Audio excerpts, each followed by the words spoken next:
segunda mitad en Sobre la Tierra ya está con nosotros en el estudio Natalia Cantelmi, docente de la Cátedra de Zoología Agrícola y es egresada de la Escuela para Graduados de la Facultad.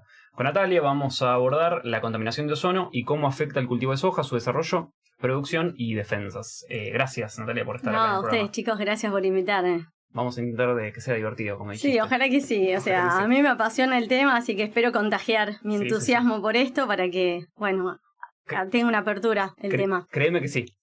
¿Podemos presentar entonces el cultivo de soja, su importancia en el mundo y en la Argentina? Perfecto. Bueno, como cuento, el objetivo del estudio fue precisamente el cultivo de soja. ¿Por qué soja? Bueno, la soja, que es originaria de Asia, hoy en día es una leguminosa, una legumbre muy importante a nivel mundial.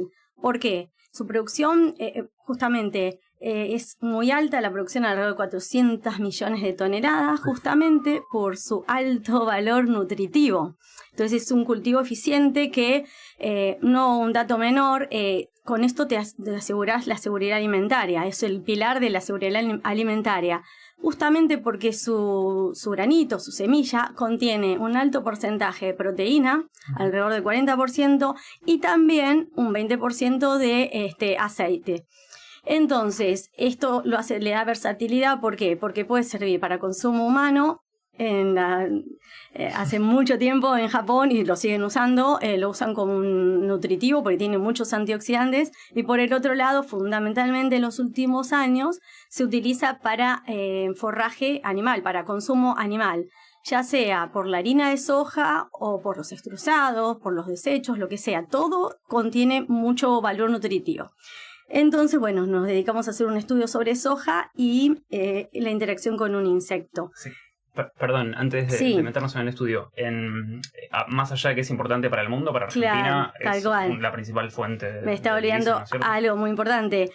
Con una economía eternamente debilitada como la Argentina, el aporte que produce por justamente la exportación, ya que Argentina es el primer exportador de harina de soja y también de aceite, ya sea como biodiesel o, bueno... Entonces le trae muchos beneficios y se pronostica encima, digamos, así como hay una estadística de Luzda, creo que es, donde hacia futuro parece que algunos cultivos podrían descender en su área sembrada. Sin embargo, la soja no. Entonces es una oportunidad más para la economía argentina. Claro. Y también en la tesis mencionás algo acerca de la amenaza para el cultivo, ¿no es cierto? Claro, ¿A qué te referías? Exactamente. Me refería a que algo dentro de todo novedoso para el país, no para el mundo, porque ya hay muchos estudios, es del famoso ozono, pero ozono trofosférico. Yo creo que mal ya todos hemos escuchado algo de la palabra ozono. Lo que pasa que me parece importante distinguir, una cosa es el ozono de la estratosfera, del que todos conocemos, porque unos años anteriores estábamos todos pendientes de su concentración en esa capa de ozono, donde queríamos que estuviera elevado, porque es el ozono llamado bueno, justamente es el que propicia como un filtro de los rayos UVB que llegan y producen daño a cualquier ser vivo del planeta. Entonces, de ahí la importancia. Pero por el otro lado, lamentablemente, tenemos a nivel de la troposfera o cerca del suelo, donde justamente habitamos, el otro ozono. El ozono, que si bien está en menor proporción, porque alrededor de 10% versus el 90% de la estratosfera, este ozono es muy dañino.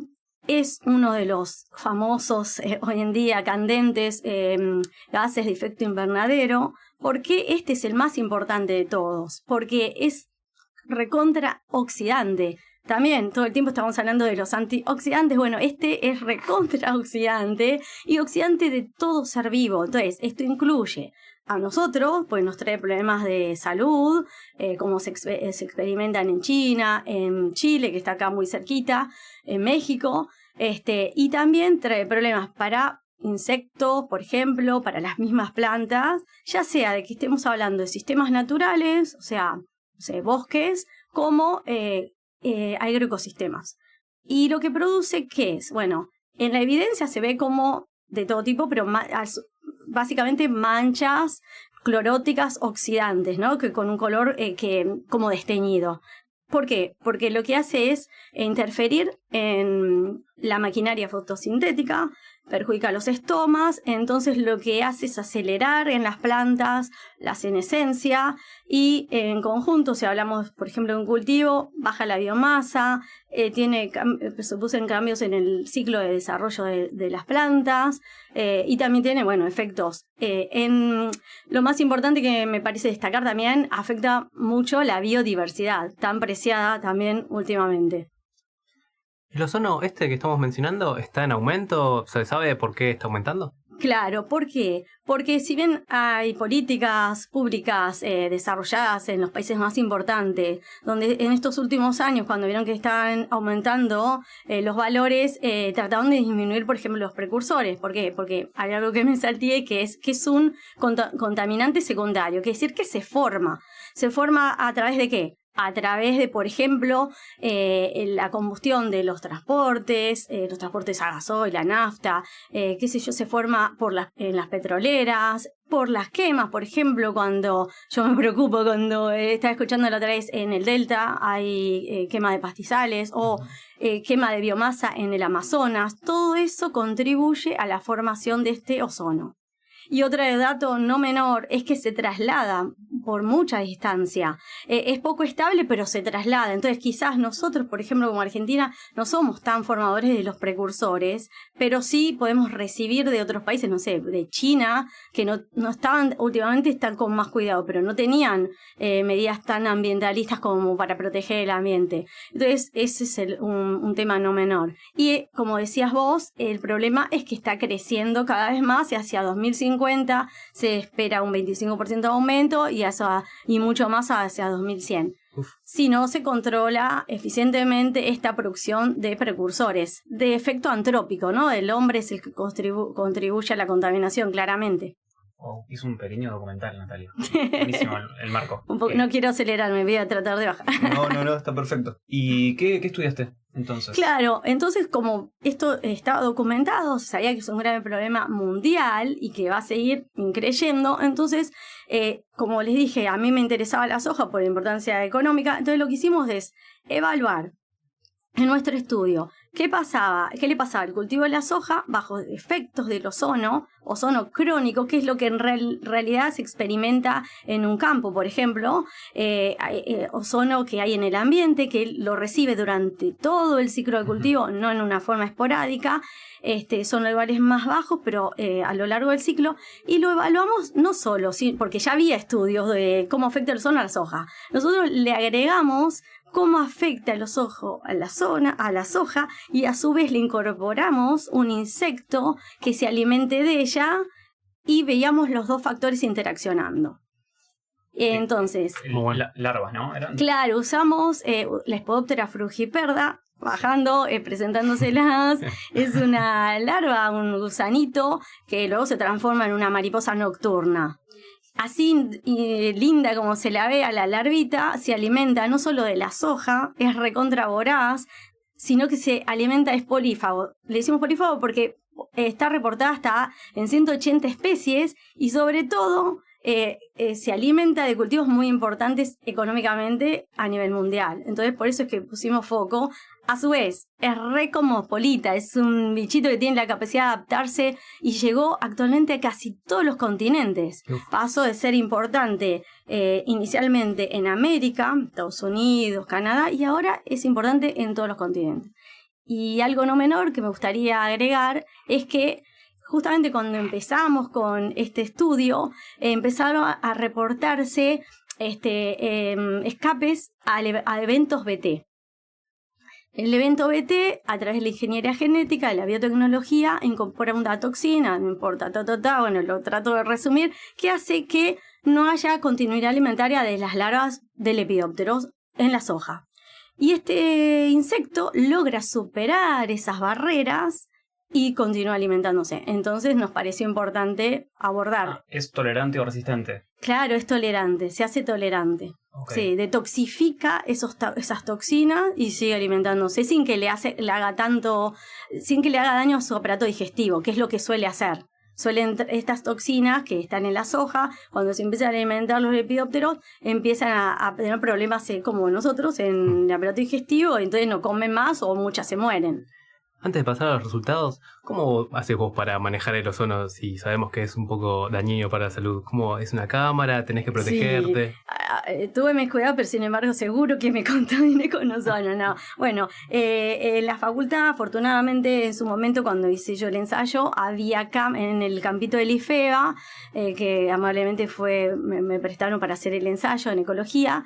Son cámaras que estaban dispuestas en el campo, unas cámaras que se denominan de techo abierto, que justamente su estructura le da la posibilidad de asemejarse a un ambiente como si estuvieran en el campo, con las condiciones del campo. Claro. Y lo que hacíamos era, algunas cámaras le suministramos distintos niveles de ozono. Estaban entre 40 y 60 aproximadamente, que son los niveles que está documentado que causa daño en los cultivos. ¿Por eso lo conseguías en un local? No, teníamos una máquina que, digamos, que fabricaba el ozono. Mirá, Sí, okay, que no me sale ahora el nombre, pero exactamente, un generador de ozono. Wow. Sí, y a su vez lo monitoreamos y los medíamos para que estuviera entre esos valores, entre 40 y 60 aproximadamente. De noche lo apagábamos porque este gas está activo con determinadas condiciones. Se forma a través de la luz solar. Entonces lo apagábamos de noche, lo teníamos de día, si llovía tampoco lo prendíamos porque no causa efecto. ¿Y qué cuidados tenías que tener vos cuando manipulabas esos aparatos? Cuando me metía y estaba mucho tiempo, porque les voy a contar, no solo era poner las plantas y dejarlo ahí, sino que ponía bichitos, entonces estaba con una cámara especial. Okay. Pero, como digo, envejecí unos años. Y escúchame, consulta. Cuando decís que utilizaste soja, habías comentado que utilizaste en diferentes estadios, ¿no es cierto? O sea, planta adulta. Lo bueno, digamos, para poder, si bien en un ensayo... Porque imagino que la afecta diferente según el estadio en el que está. Claro, por eso nos aseguramos de que para que reciba ozono crónico, desde que la sembramos hasta la cosecha, esas plantas determinadas recibían ozono. Fue todo el ciclo. Lo hicimos durante todo el ciclo porque, gente del equipo que trabajó también con ozono de mi equipo, trabajaban en determinado momento, en una fase del cultivo. Nosotros trabajamos a lo largo de todo el cultivo. Y con eso, expliqué algo del diseño, ¿no? Termino para después no volver, entonces poníamos plantas desde la siembra hasta la cosecha dentro de esas cámaras con ozono y otras sin ozono para usarlas de control. A su vez, luego le poníamos insectos, que era esta Spodoptera, y le permitíamos que la dañe a la soja para que induzca las defensas. Y a su vez también medimos rendimiento en soja, que era algo no tan novedoso, pero lo volvimos a constatar y, logramos sí tener algunos resultados un poco originales, que, nos pusieron contentos. Contanos. Claro, lo bueno es, como te dije, que estuvo bueno haber hecho durante todo el ciclo. ¿Por qué? Porque yo fui monitoreando y documenté en el momento cuando empezaba la floración. Entonces, como yo tenía plantas con tratamiento, con ese nivel de ozono, y plantas sin tratamiento, pude corroborar que las plantas bajo ozono adelantaban la floración. No es un hecho menor porque no solo se produce una diferencia en las fases del ciclo, sino que particularmente la floración es un evento clave muy importante para la soja. Es donde es muy importante para la definición del rendimiento. Entonces, este evento, si está modificado por un efecto abiótico como el ozono, puede traer muchas implicancias. Claro. O sea, a priori pienso que es algo malo, ¿no? Que es una muestra de estrés porque, de la planta. Exactamente, ya veíamos por otros estudios que se acortaban los ciclos, pero particularmente que se adelante la floración no es un hecho bueno. Además que en este caso la soja es autogama, pero en la mayor parte hay todavía una discrepancia sobre eso, ¿no? Hay algunos investigadores que dicen que aporta algo la polinización, los polinizadores. Entonces, si esto fuera así, estaría disturbando esas interacciones tróficas entre el cultivo, entre los polinizadores, los visitantes florales, digamos, todo lo que es biodiversidad. ¿Y con la larva cómo le fue?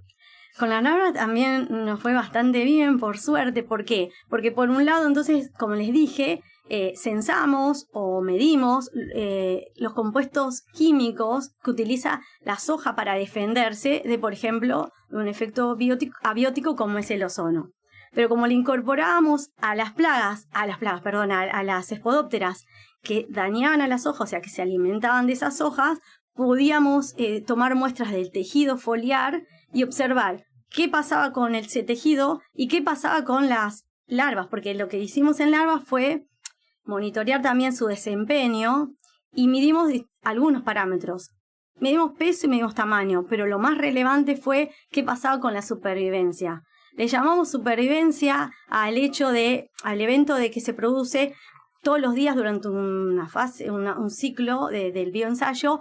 Medíamos todos los días medía cuántas larvas había vivas y cuántas larvas muertas. Y con eso sacaba la tasa de supervivencia.